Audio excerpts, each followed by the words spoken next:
right, for Chapter 8 for your final exam, please make sure that you watch this part of the video for sure and get down these notes.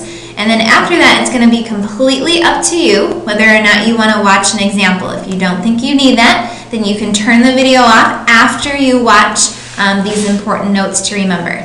So Chapter 8 was the one we just finished. It's our last unit, so it should be pretty fresh in your memory. But the most important thing to remember would be your perfect squares. So remember, we're just going 1 through, I'm going to list them 1 through 13, or maybe 15. We'll see how far we can fit.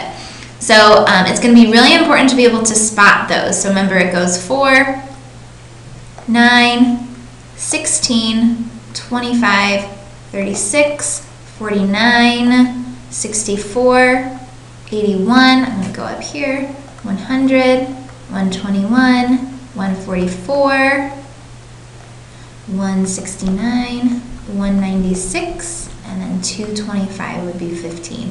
So all of these numbers right here are your perfect squares. And those are going to, if you can spot those, it's going to make your life a lot easier. So sometimes you'll have perfect squares that you'll be asked to simplify, and sometimes you'll have things that are not perfect that you'll have to simplify. So for example, if I give you, let's do 12. If I ask you to do this, simplify the square root of 12, the process is you find the biggest perfect square you can divide by 12, which would be 4, and its non-perfect partner. Then you're going to simplify. Since we have a perfect square, we're going to pull out the perfect. Square root of 4 is 2, and we're going to keep its non-perfect partner underneath the radical symbol. Okay, so a big portion of this chapter is to simplify these radicals. The next thing you're going to have to do is you're going to have to add or subtract these radicals. So when I ask you to add or subtract, let's put it up here. So when we're adding or subtracting these radicals, we're going to look for like terms. So look for like terms. And I'll give you an example of like terms. Outside numbers don't matter. It's whatever is underneath. These two things would be you'd be able to add together because we have that radical 5 down there. Okay, so adding or subtracting, look for like terms. The next thing you're going to be asked to do is to multiply. I'm going to put a box around this. When you're multiplying radicals, I'm going to put it in, let's do yellow, let's do gray. So multiplying, you don't have to have those like terms. My only hint to you is you're going to multiply the outside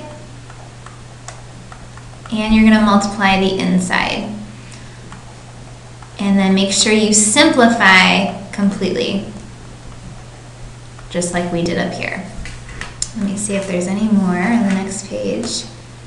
So then we have radical fractions and then variables. So radical fractions, remember, our job is to get rid of that radical in the bottom. So you're going to multiply the top and the bottom by that bottom number. So for example, if you have 2 over radical 5, in order to get rid of that square root on the bottom, you're going to multiply the top and the bottom by the square root of 5.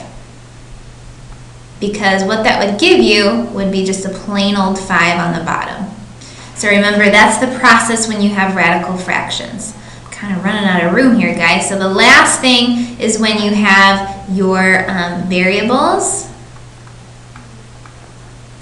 and variable powers. So when you have variable powers, remember, if it's even, you're going to split it in half. And if it's odd, then you're going to have 1 left over. So the awkward guy. Okie dokie. Okay, so this is where you can choose to stop. It's completely up to you. If you don't think you need the help with this section, then just make sure you use the answer key to check your answers. Otherwise, you can continue on with some examples.